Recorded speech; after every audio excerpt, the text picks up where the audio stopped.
So what we have is my green 78 Express. It's had a lot of work done to it. As you can probably tell by the engine that's on it.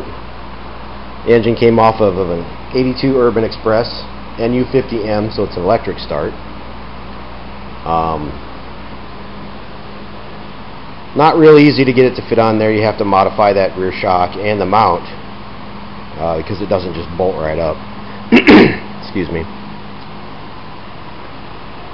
But for now I got the chrome fender on it. Eventually I'd like to get a green fender put on it so it actually matches. But everything has been converted to 12 volts. 12 volt lights in everything. It has the entire wiring assembly out of the Urban put in this frame, so all the original wiring is gone. It has a starter relay, voltage regulator.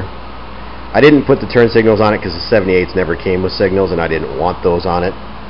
Right now it's set up for premix only. The oil pump is bypassed, and actually the shaft on the oil pump has been taken off, so it doesn't even run it.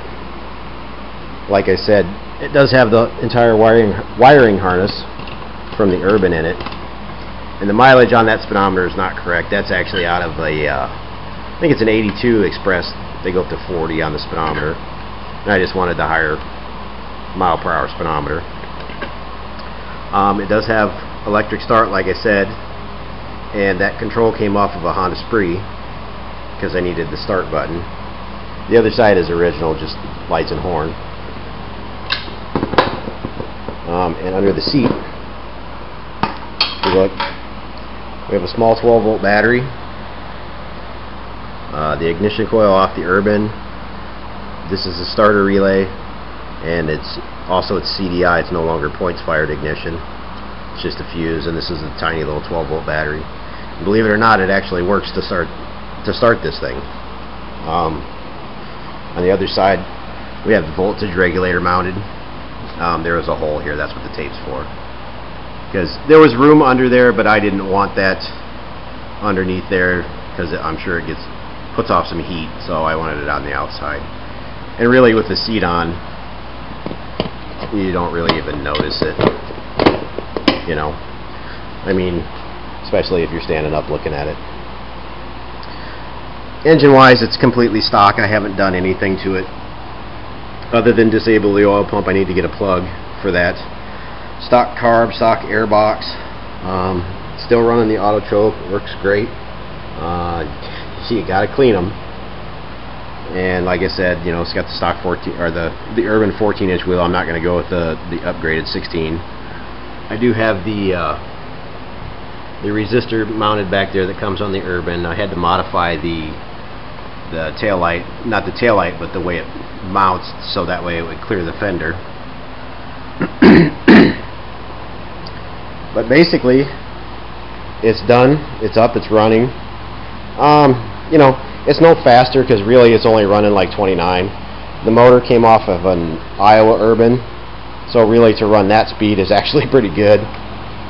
Like I said, everything is 12 volt instead of 6 volt on it. And let's see if it'll start up for you. Like I said, it's electric start only.